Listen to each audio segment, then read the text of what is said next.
Olá, seja bem-vinda, seja bem-vindo. Terça-feira, último dia do mês de fevereiro, hoje é 28. Começa agora o Câmara Notícia, ao vivo, meio-dia mais 31 minutos.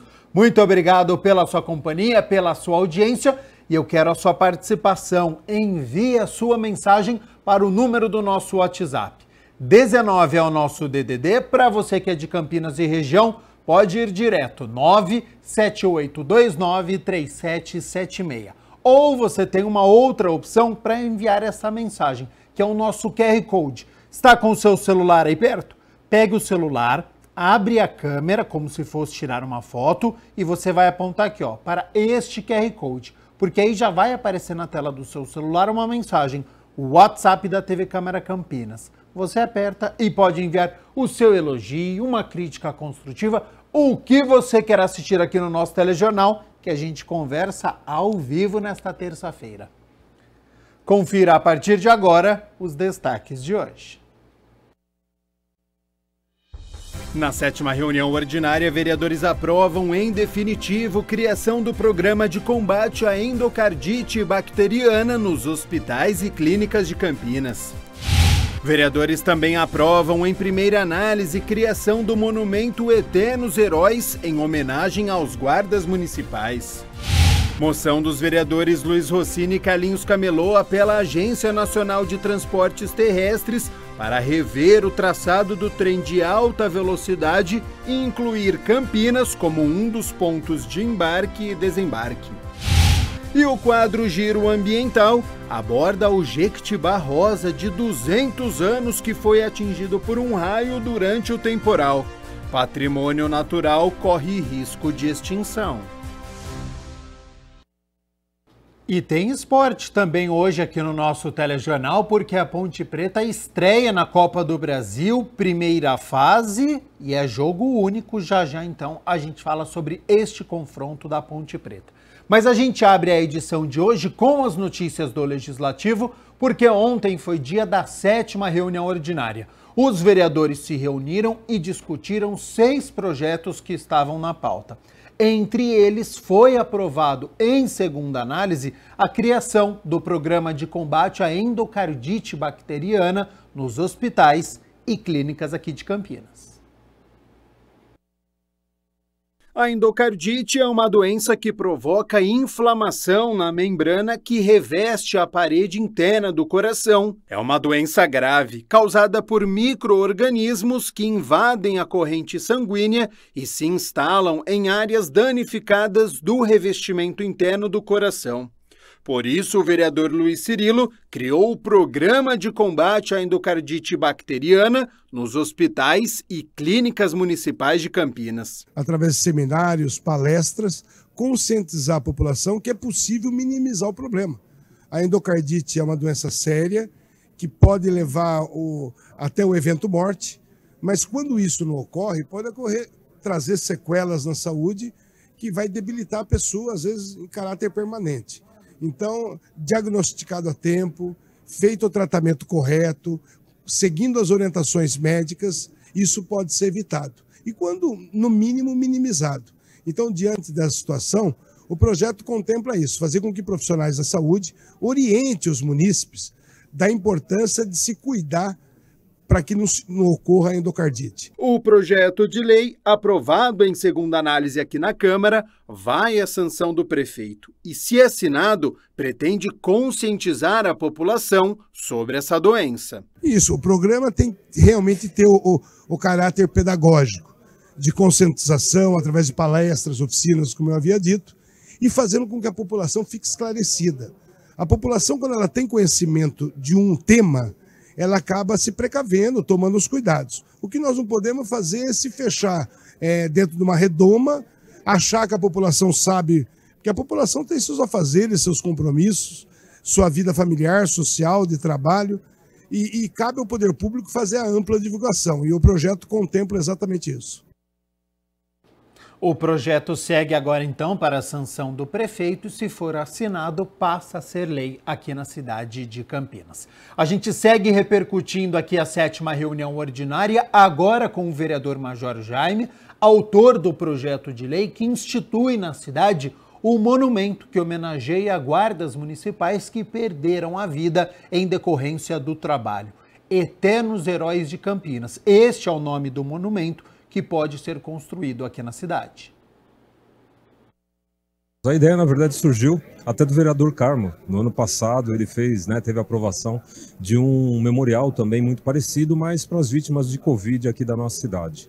E aí, conversando com ele, surgiu, conversando também com guardas municipais, com outras pessoas, a possibilidade da gente ter um projeto parecido, mas nesse momento homenageando justamente aqueles que saem da sua casa, que nos defendem e que morrem em serviço e até fora dele. Então, a ideia é fazer uma homenagem para guardas municipais. A Guarda Municipal de Campinas tem 25 anos. Infelizmente, nesses 25 anos, nós já tivemos guardas que morreram em serviço, e isso tem que ser lembrado pela nossa cidade. O parlamentar explicou ainda que o objetivo do projeto, que foi aprovado em primeira análise, é deixar viva a história de quem tanto fez pela segurança de todos nós. As pessoas que perderam a vida, defendendo aqui o nosso município, elas têm que ser lembradas, O americano, o europeu, tem isso muito claramente, no dia a dia deles. E o brasileiro muitas vezes não tem isso, essa cultura ou essa tradição. O objetivo nosso é fazer com que a gente resgate isso, com que a gente tenha sempre esse motivo de homenagear as pessoas que dedicaram a sua vida e para ficar até um pouco mais próximo, a gente tem ali no São Bernardo uma praça, que é próximo à base da guarda ali, do GAE, e a gente pretende, a gente ainda está negociando com o governo, com o executivo, mas a ideia é que seja ali numa praça nova, que foi revitalizada há pouco tempo, com as obras que tem ali, e que a gente possa ter um local ali para homenagem de todas essas famílias. O vereador Felipe Marquesi protocolou uma moção de aplauso ao Exército Brasileiro pela instalação da ponte metálica sobre o córrego Taubaté, no Jardim das Bandeiras 2, aqui em Campinas.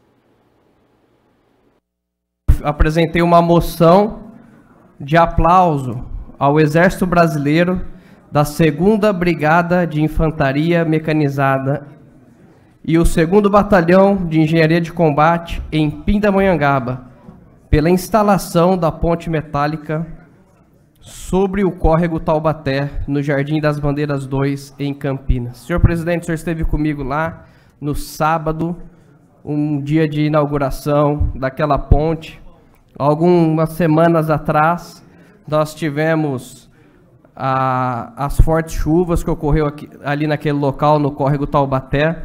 Foi muito noticiado por toda a imprensa, aquele carro que acabou caindo na ponte e foi levado ali no córrego Taubaté. E no sábado, nós estávamos ali na inauguração daquela ponte metálica que foi feita pelo Exército Brasileiro, uma ponte provisória, mas que com certeza já está sendo muito usada pela população, de grande utilidade, para aquela população que tanto passa por aquelas ruas, na Rua Ferdinando, no Jardim das Bandeiras, e com certeza ela vem agregar ali para aqueles moradores que estavam necessitando muito. Lembrando que você pode assistir na íntegra todas as discussões e votações da 7ª reunião ordinária no YouTube da TV Câmara Campinas. Você digita lá youtube.com/TV Câmara Campinas, vai em ao vivo, tem uma aba lá, ao vivo, e você acha a reunião ordinária de ontem, que teve 3 horas de duração. A gente segue aqui com as notícias do Legislativo, porque ontem pela manhã a Câmara Municipal realizou uma audiência pública para demonstração e avaliação das metas fiscais do 3º quadrimestre de 2022 aqui do município.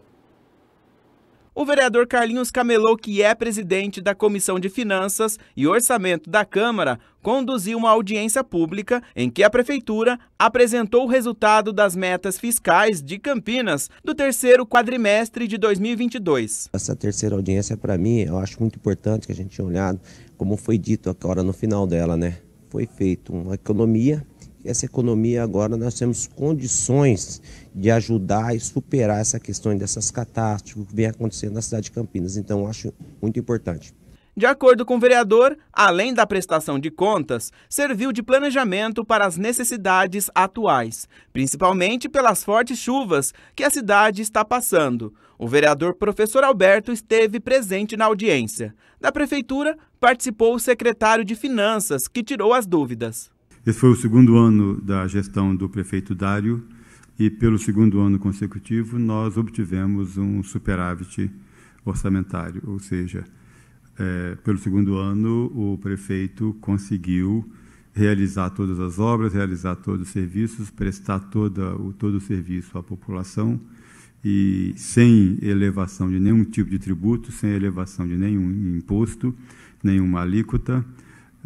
Houve a contenção do gasto, a redução dos gastos, o que foi permitido a nós, então, fecharmos um ano com um superávit. Primeiro, eu agradecer a prefeitura, né, para estar passando aqui uma transparência, deixou aqui que todos os vereadores acompanhassem e estivessem acompanhando para a gente estar fiscalizando a questão da prefeitura e agora também cobrar que esse dinheiro seja investido nessas questões que são, eu falo assim, devidamente importantes para a nossa cidade. O parlamentar fez um convite para que a população acompanhe as audiências públicas. Essas audiências é muito importante porque as pessoas conseguem ver e conseguem acompanhar como está sendo usado devidamente o dinheiro público. A Comissão Parlamentar de Inquérito, a CPI, criada para apurar supostas cobranças de vantagens indevidas para a prorrogação de contratos de empresas terceirizadas pelo Legislativo, deve realizar nesta sexta-feira uma nova oitiva. As informações são da repórter Mirna Abreu. A comissão parlamentar criada para apurar supostas cobranças de vantagens indevidas para a prorrogação de contratos de empresas terceirizadas pelo Legislativo deve realizar a última reunião na próxima sexta-feira, às 14h. O objetivo é dar início à confecção do relatório, que será de responsabilidade do vereador Major Jaime.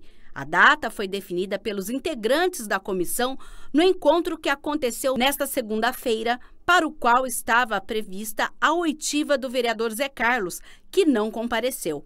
A ausência foi justificada em petição de advogados do parlamentar enviado ainda pela manhã. Diante disso, o presidente da CPI fala da decisão. A gente tinha expectativa de escutar o vereador hoje, infelizmente a defesa colocou a situação que ele não deveria vir. A gente está reconvocando para o dia 3, na próxima sexta-feira, às 14h, a última oportunidade para ser ouvido. Caso isso não ocorra, então a gente encerra o prazo das investigações da CPI e parte para a etapa final, que é a confecção do relatório. 12:44. Muito obrigado pela sua companhia, pela sua audiência e olha só, mais um recolhimento das doações para os atingidos pelas chuvas na região norte do litoral aqui do estado foi realizado. Num total de 1.650 Em solidariedade às a vítimas da tragédia que atingiu... como ressaltou o vereador e presidente aqui da Câmara de Campinas, Luiz Rossini. Em solidariedade às vítimas da tragédia que atingiu o litoral norte do estado de São Paulo, a Câmara Municipal de Campinas é ponto do SOS Chuvas. Ela se colocou à disposição da Prefeitura, que é a idealizadora da iniciativa. O vereador Luiz Rossini e presidente da casa agradeceu a todos que realizaram sua contribuição. Em nome da Câmara Municipal, de todos os vereadores, primeiro eu quero agradecer as pessoas que se sensibilizaram, atenderam a solicitação e trouxeram aqui para a Câmara, que é um dos postos de arrecadação da campanha SOS Chuva, né? Mantimentos, roupas, utensílios domésticos, água potável. Então isso demonstra o espírito de generosidade e de solidariedade do campineiro. Inúmeros quilos de produtos do gênero alimentício, material de higiene e roupas já foram recolhidos desde o começo do mês. Nessa segunda-feira, mais uma coleta foi realizada na instituição. O parlamentar reforçou a parceria entre executivo e legislativo. Eu acho que é o nosso papel enquanto instituição pública, dá as mãos à Prefeitura, ao Poder Executivo, que está coordenando essa campanha para recepção de doações, para encaminhar para as famílias que foram atingidas pelas chuvas, né? Tanto em Campinas e agora principalmente ajudando também o litoral norte. A gente espera que isso ajude a aliviar um pouco a dor, o sofrimento, atenda aquelas necessidades emergenciais dessas famílias, né? Mas acima de tudo que depois elas possam retomar a sua vida normalmente. Eu acho que esse é o grande desejo de todos nós. São mais de 10 pontos de doação que podem ser consultados no site SOS Chuva. O parlamentar ainda comentou sobre o trabalho do Legislativo em relação ao assunto. Hoje nós falamos das chuvas, mas os eventos extremos prevê também a estiagem, que podem ser mais prolongadas. Então pensar também como garantir segurança hídrica. Hoje tem muita água, amanhã pode faltar água, como nós já tivemos ocorrências no passado. Mas obviamente esse é um assunto que vai estar na pauta de todos os gestores públicos, de todos os municípios do mundo, né? Porque o planeta inteiro sofre com isso e certamente a Câmara vai dar a sua contribuição, trazendo especialistas, promovendo debates, discussões e tentando apresentar propostas de solução para minimizar ou prevenir essas consequências no futuro. A Câmara continua recebendo doações de segunda a sexta-feira, das 9 da manhã às 6 horas, na portaria da Avenida da Saudade, no bairro Ponte Preta, número 1004. O programa, a campanha SOS Chuva, ela está permanente enquanto estiver chovendo, né? Enquanto não cessar esse período de chuvas, tanto a Câmara como outros pontos da cidade vão estar disponíveis para a população fazer as suas doações. E vamos falar da chuva então agora. Já já a gente fala sobre a previsão do tempo para hoje à tarde, para amanhã. Mas ontem, mais uma vez, né, o temporal castigou aqui a cidade, alagando ruas, levando carros, muitos prejuízos. Você vê imagens aí, né, prejuízos materiais. Segundo a Defesa Civil do município, a estação medidora do córrego Serafim, na Avenida Orozimbo Maia, marcou 67,6 milímetros, isso em pouco mais de uma hora, né, ali entre as 4 e 5 horas da tarde. Na rua Delfino Sintra, na Vila Itapura, um motorista ilhado foi resgatado pelo Corpo de Bombeiros. Foram registrados ainda 3 casos de alagamentos de imóveis na Vila Rossi, na região central, no Jardim Chapadão e também no Botafogo. Um carro e um caminhão foram atingidos por uma árvore que caiu durante o temporal no Jardim Nova Europa. A via precisou ser interditada para os trabalhos de remoção dos galhos e já foi liberada, ninguém se feriu. Em muitos bairros também foram registrados granizos e daqui a pouco a gente fala então sobre a previsão do tempo para hoje à tarde e também para esta quarta-feira.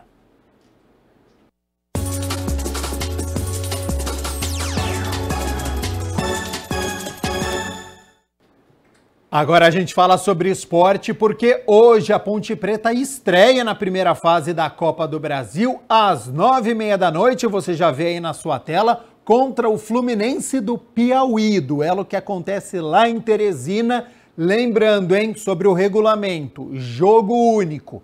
Quem vencer avança à segunda fase. Se der empate, como a Ponte Preta está à frente no ranking, a Macaca se classifica. Só que para esta noite, o técnico Hélio dos Anjos tem muitos desfalques, hein? Zagueiro Guilherme, lateral direito Mailton, o volante Ramon Carvalho, Fraga, meia Elvis, atacante Everton, todo mundo está no departamento médico. Então, uma provável Ponte Preta para esse duelo de hoje à noite. Kaique França no gol, lateral direito Everton, a dupla de zaga com o Fábio Sanches e também o Matheus Silva e o Arthur na lateral esquerda. Meio campo da Ponte deve ter Felipe Amaral, Leonaldi, Matheus Jesus e o Júnior Tavares e no ataque Pablo Diego e o Gé. É um torneio muito rentável financeiramente. Por participar da primeira fase, a Ponte já garantiu 1,25 milhão de reais e se avançar a segunda fase, ganha mais 1,4 milhão de reais. É um dinheiro importante para este restante de ano aí, para dar um fôlego. E claro que amanhã a gente balança as redes e conta a história desta partida entre Fluminense do Piauí e a Ponte Preta.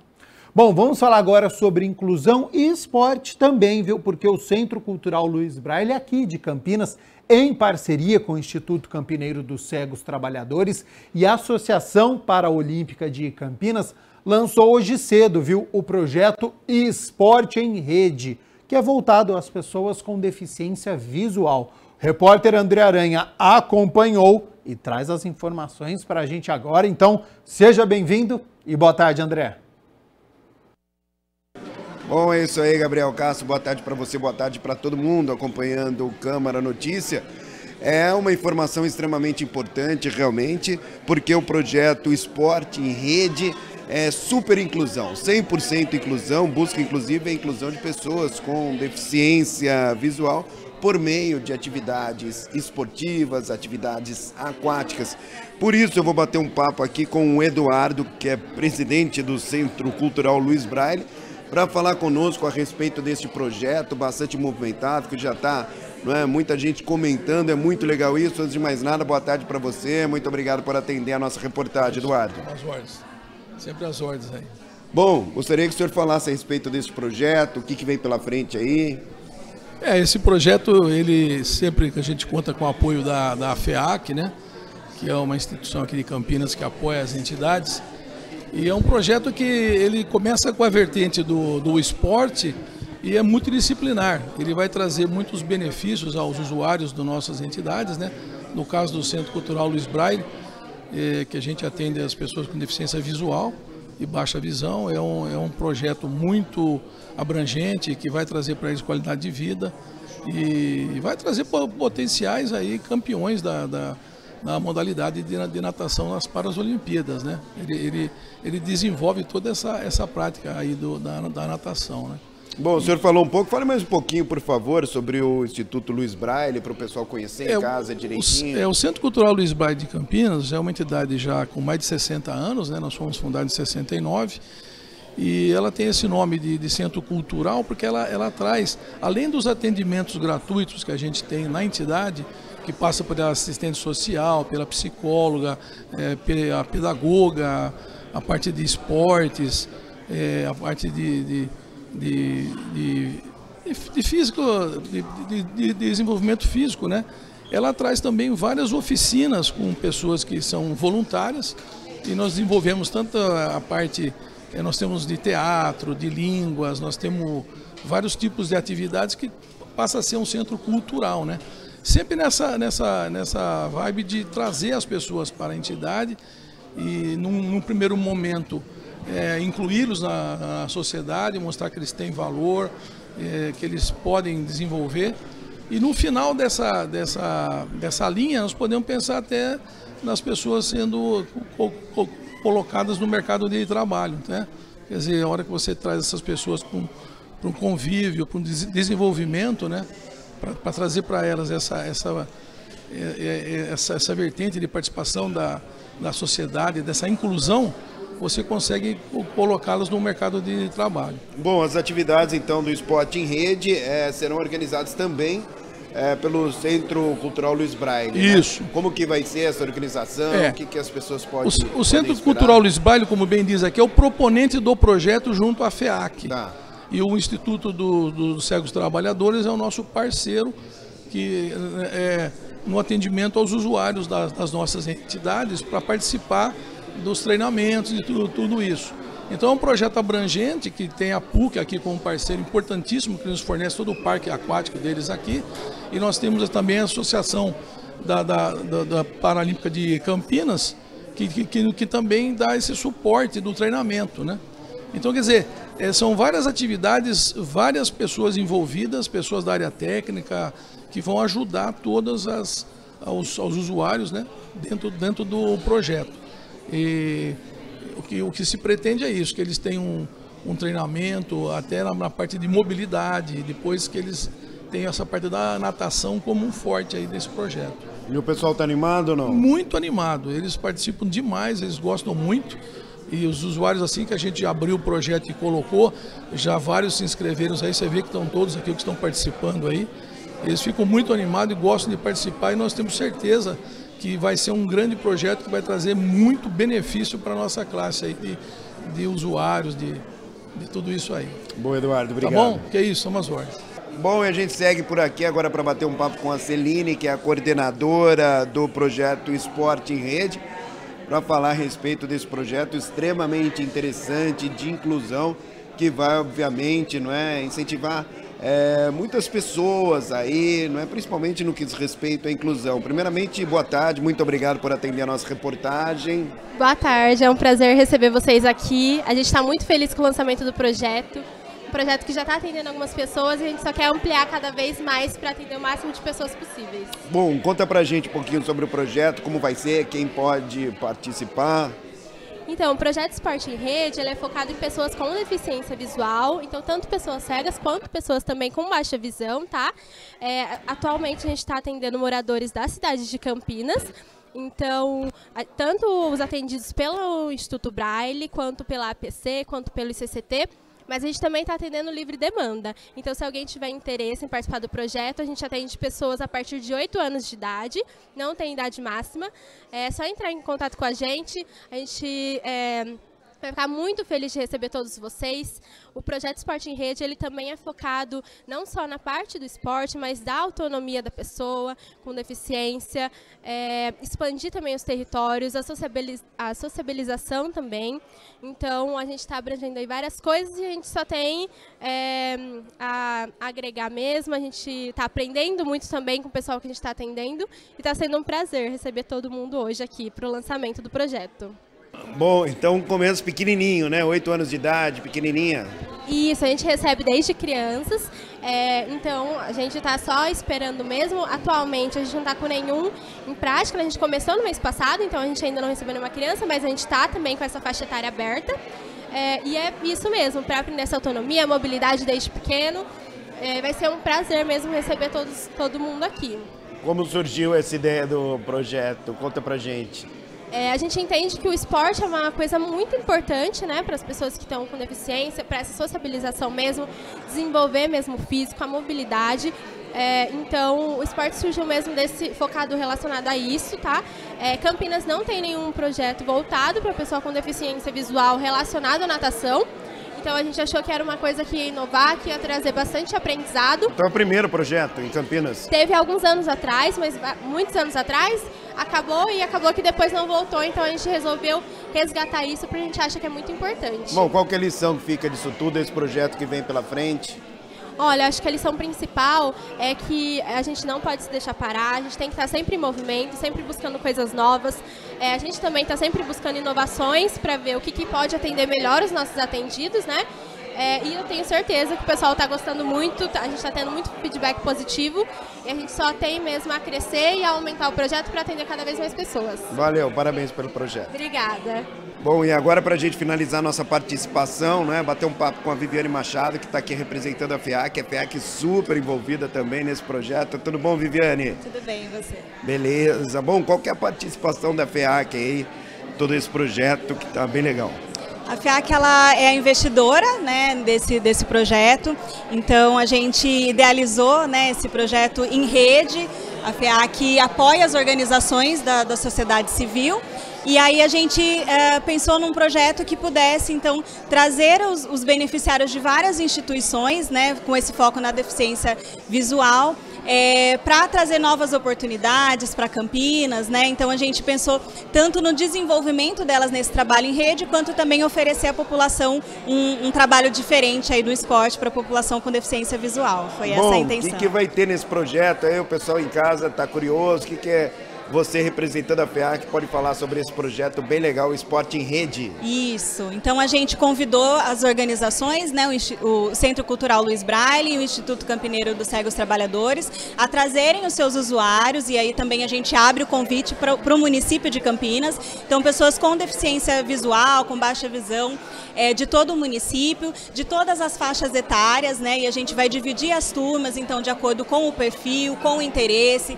A gente vai começar desde a hidroginástica, né, para as pessoas que não tiveram ainda, né, um contato com o esporte em si, desde as práticas iniciais aí da natação, até aqueles que já praticam e vão para um esporte de alto rendimento. A gente vai dividir aí as turmas, então vai ter esporte para todo mundo que tiver interesse. Bom, 100% inclusão, então. 100% inclusão, essa é a intenção. Essa é a intenção. E com isso também a gente trabalhar a autonomia da pessoa, a mobilidade, né? O fato de estar aqui na PUC é super importante, acessar um ambiente novo, né? Que muitas vezes essas pessoas não acessam diariamente. Tem toda a estrutura então, aqui, né? Toda a estrutura e os benefícios que o esporte, que a natação traz, né? Tanto da qualidade de vida, a parte saudável também. Então a gente entende que é um projeto aí que traz vários benefícios, abrange várias áreas super importantes aí que a gente espera que o pessoal usufrua e se beneficie aí de todo esse processo. Valeu, obrigado, Viviane. Obrigada. Bom, é isso aí, muito obrigado a Viviane, representando a FEAC, conversando conosco. Portanto, Esporte em Rede, 100% inclusão. Eu volto com você, Gabriel Castro. Que projeto bacana e importante. Muito obrigado, André Aranha, pelas informações. Agradeço também a Celine Pereira Costa, que é a coordenadora deste projeto, né? O Esporte em Rede, o Eduardo Francisco, pela disponibilidade do tempo, presidente aí do Centro Cultural Luiz Braille, a Viviane Machado, que também é da FEAC, é a porta-voz. Então, muito bacana essa iniciativa de inclusão aqui no nosso município. 1h mais 2 minutos, agora a gente fala sobre consumismo. Você que está nos acompanhando, tem o hábito de comprar mais do que você pode? Já estourou o orçamento por conta do excesso de compras? E se você utiliza os produtos como uma válvula de escape? Bom, preste muita atenção a partir de agora no nosso quadro Na Ponta do Lápis.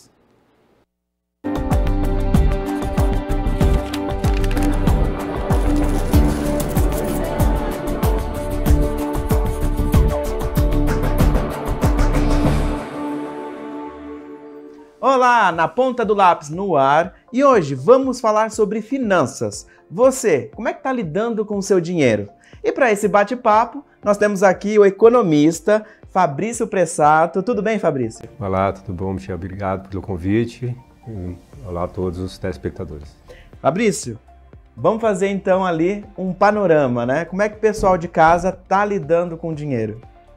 Olha, em todo mundo você tem uma dificuldade, as pessoas têm dificuldade de lidar com o dinheiro, mas o caso brasileiro é um caso particular, né? As pessoas têm ainda mais dificuldade, porque pelo próprio histórico do Brasil, a gente passou por um longo período com uma inflação muito elevada, que foi entre os anos 1970 até metade dos anos 1990, e aí as pessoas desaprenderam completamente, as que tinham alguma noção de finanças, e aquela história, as pessoas, como sabiam que eu receber o seu dinheiro e rapidamente o poder de compra do dinheiro iria se perder, as pessoas não tinham um hábito de lidar com as finanças, de fazer economia, de fazer as aplicações financeiras, né? E as pessoas têm, no Brasil, essa dificuldade com a educação financeira já por conta da própria estrutura econômica que nós tivemos no Brasil durante muito tempo. Esbarra na educação.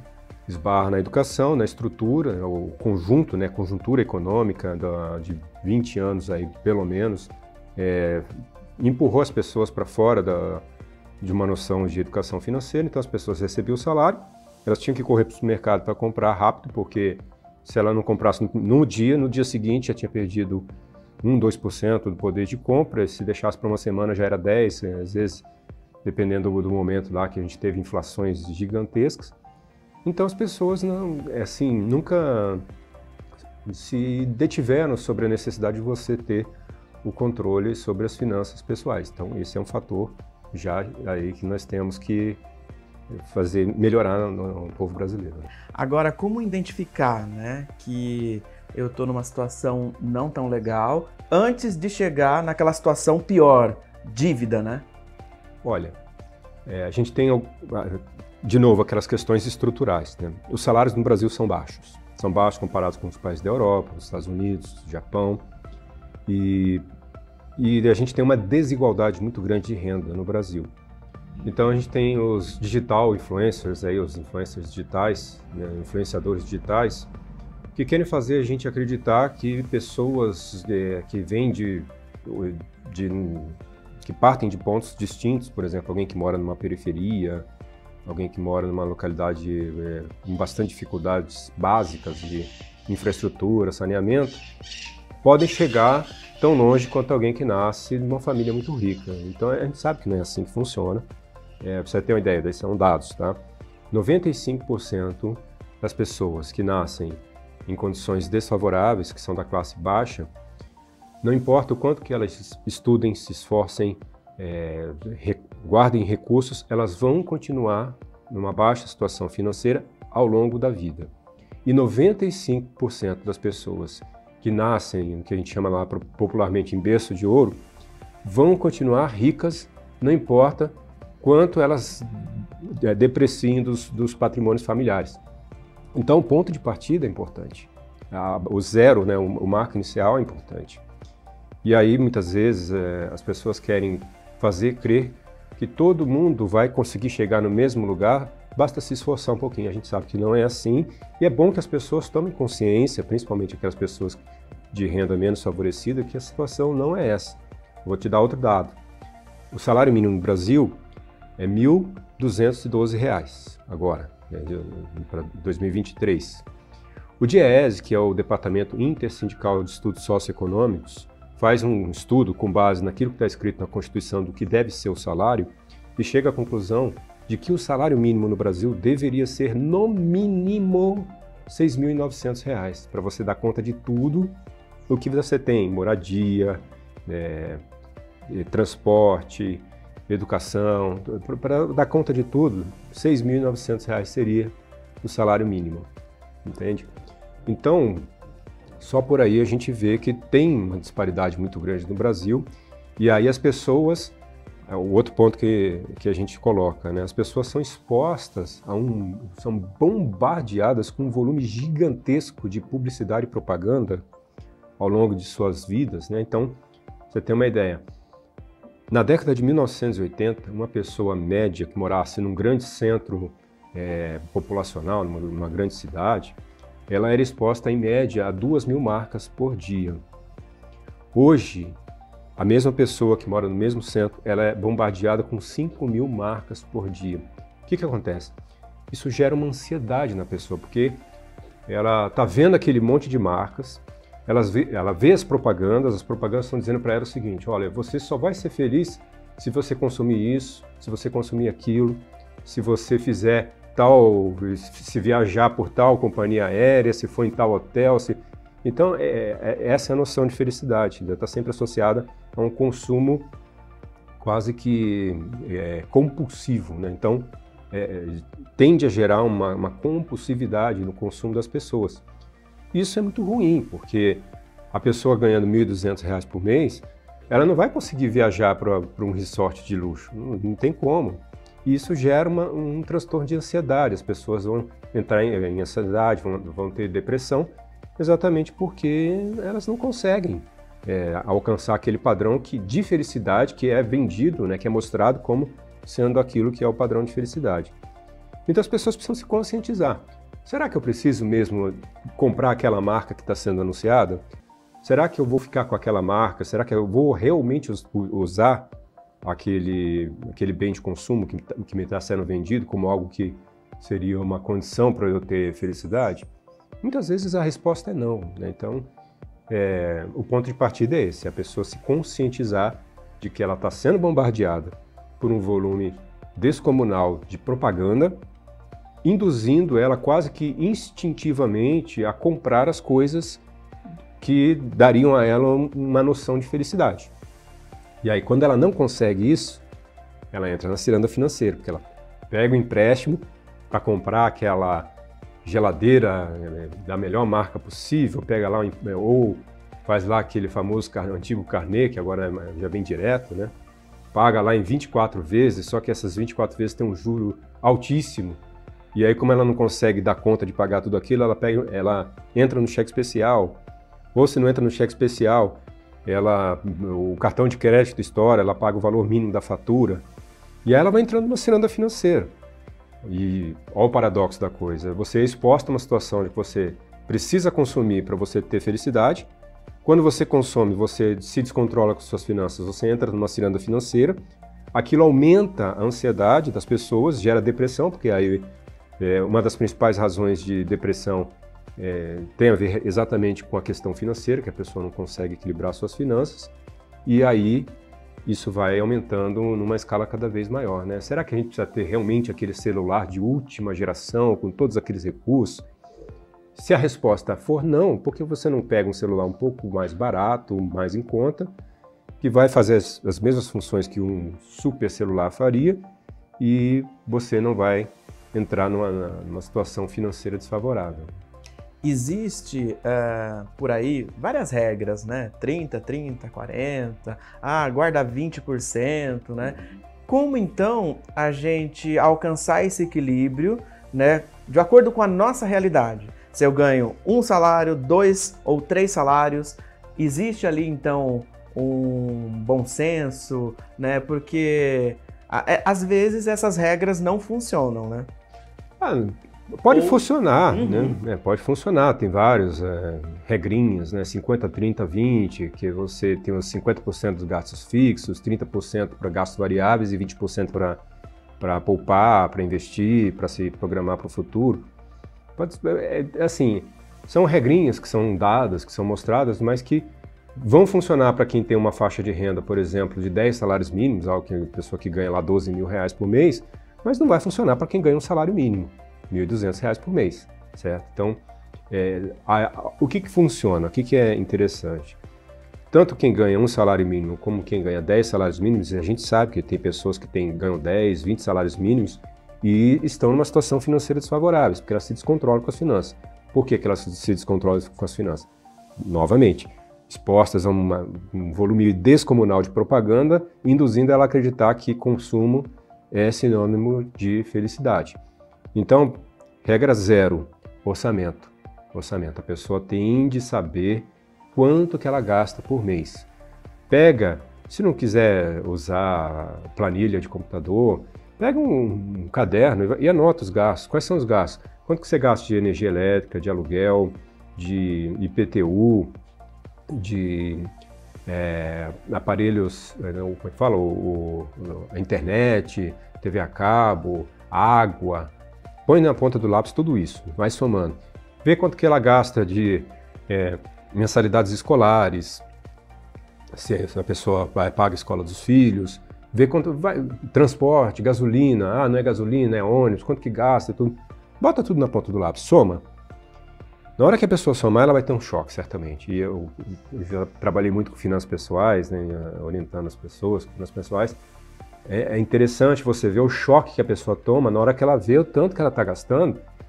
E aí ela entende, nossa, é por isso que eu não estou conseguindo gerenciar meus recursos. Ela nunca fez uma conta básica, né? E assim, teste básico. Saia de manhã com R$50 na carteira. E vai, né? Anota tudo. Não, mas assim, se a pessoa não anota, quando ela volta para casa, cadê os R$50? Aí você tem lá umas moedinhas, uma nota de 2, e foi embora. Ela consumiu um lanche, consumiu alguma coisinha assim, foi embora o dinheiro. Ainda mais agora que a gente está vivendo um período que a inflação está muito elevada, né? Então, tivemos um pico de inflação de alimentos. Então é isso. Anota os recursos. Se tem facilidade com o uso de aplicativos de celulares, tem inúmeros aplicativos de celulares que ajudam no controle das finanças pessoais. Aplicativos gratuitos que a pessoa pode baixar lá nas lojas da Google, da Apple, lá, baixar esses aplicativos, e aí a pessoa vai ordenando as suas finanças, vai ver quanto que ela gasta por mês, né? Então, o ponto de partida é quanto ela gasta. Aí vamos fazer os ajustes, né? Será que Onde que eu posso mexer? Geralmente nos gastos variáveis, né? Geralmente naquelas saídas de fim de semana e tal, que a pessoa vai para um lugar eventualmente mais caro do que ela poderia pagar, e ela vai ter que encontrar alternativa, de se divertir de uma forma que ela não gaste tanto, não comprar aquela roupa da marca mais cara, não comprar aquele sapato do mais caro, vai ter que se adequar à situação, vai ter que encontrar os recursos. Aí no limite a gente vê o seguinte, a pessoa realmente eu não consigo reduzir mais os meus gastos para adequar ao quanto que eu ganho. Então você vai ter que arrumar uma outra fonte de renda. Vai encontrar alguma coisa que você consiga fazer, que te traga alguma satisfação, que seria um hobby inicialmente, mas depois você pode eventualmente começar a obter recursos, sei lá, montar bijuteria, mexer com peixe. Tem umas pessoas que conseguem ganhar dinheiro montando um aquário lá, ter peixe, comercializar peixe, não sei. Aí cada um vai encontrar aquilo que consegue trazer a satisfação e sem gerar um estresse adicional de você ter ter que pegar transporte, aquelas coisas que ela já faz na jornada regular dela, né? Então, eventualmente vai ser assim que ela vai se adequar. Aí, se ela chegar numa situação favorável, chegando nessa situação favorável, ela pode reequilibrar as finanças dela e aí pode aplicar as regras de investimento 50, 30, 20, ou pegar outra regra qualquer dessas que tem inúmeras aí que os influenciadores digitais costumam apresentar como fórmula mágica para o enriquecimento, e que não são, a gente sabe que não são. Professor, eu quero agradecer a participação, né, e trazer todas essas dicas, né, para o pessoal aqui do Na Ponta do Lápis. Um abraço, obrigado pelo convite e até uma próxima. E essas foram as dicas de hoje. Fique com a gente, acompanhe a nossa programação, porque olha, qualquer momento a gente volta com mais dicas na Ponta do Lápis.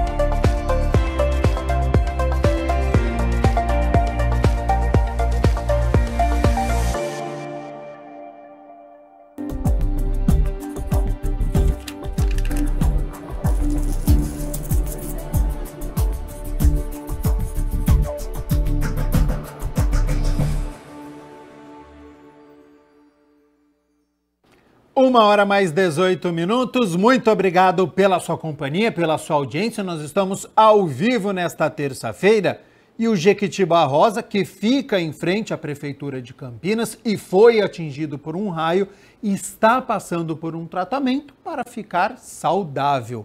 E o Giro Ambiental foi até o local e nos conta o trabalho que está sendo realizado. Então, acompanhe a partir de agora.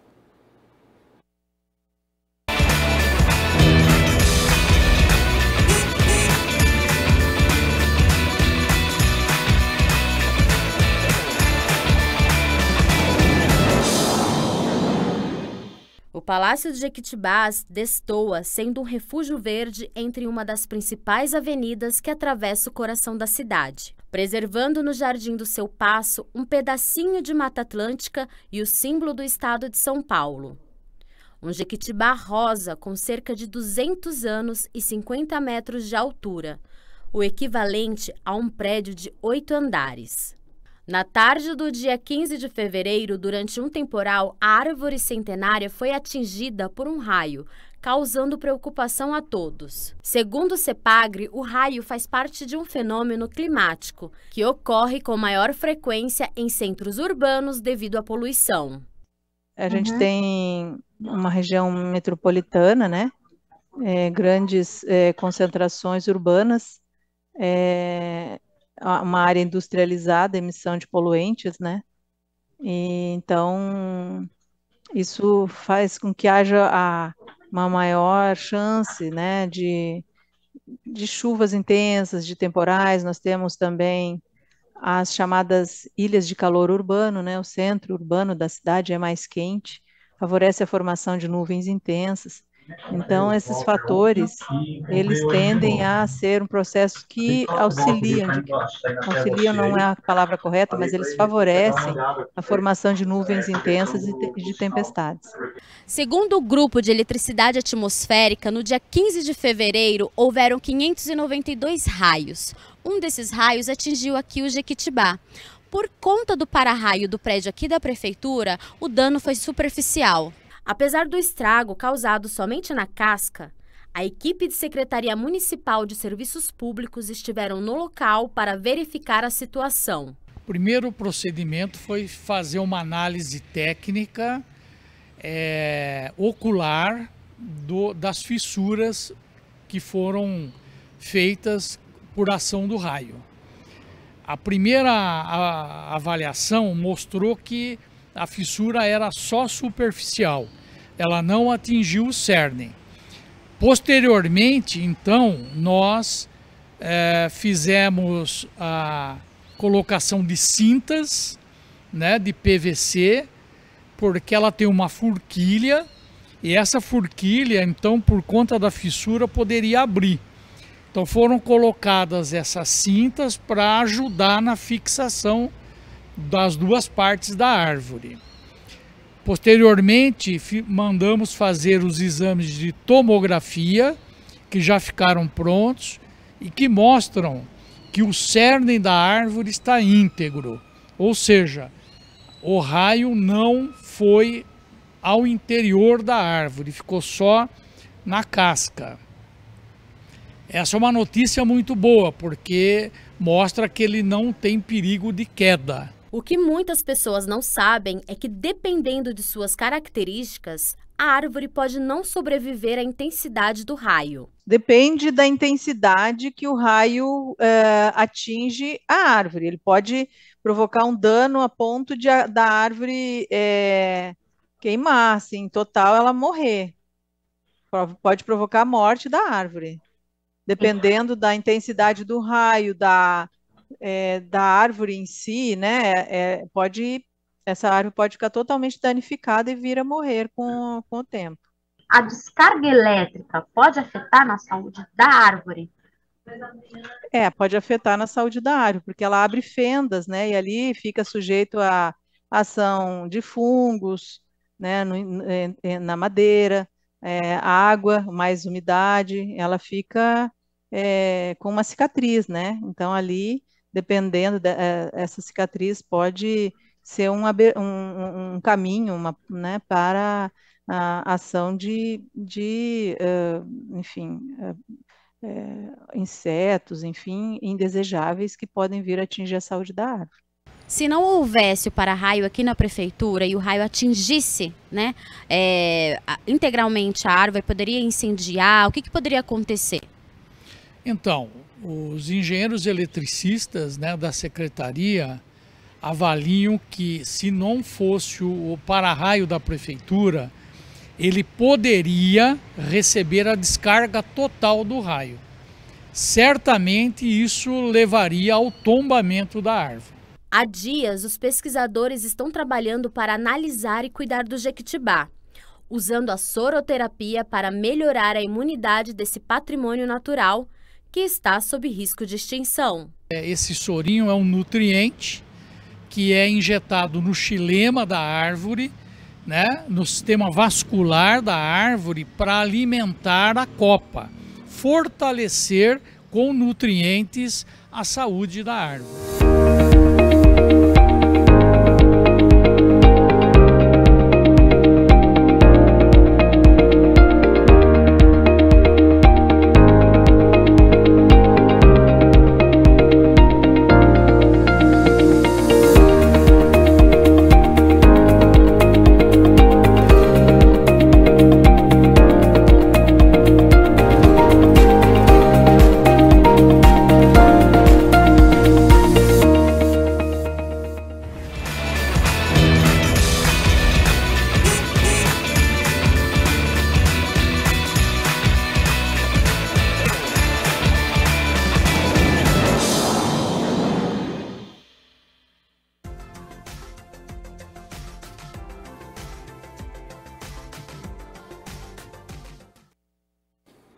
Já falamos aqui sobre o temporal na tarde de ontem. Hoje, neste momento, chove em muitos bairros aqui da cidade de Campinas. Está previsto mais chuva para agora à tarde, então atenção, hein? Você que sempre passa por área que alaga, não fique embaixo de árvores, porque o solo está encharcado por conta das recorrentes chuvas.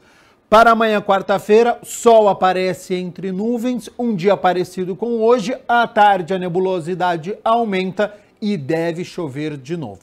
Sobre as temperaturas, já está aí na sua tela, mínima de 19 graus. Ao longo do dia, a temperatura sobe, podendo chegar aos 31 graus aqui na cidade de Campinas.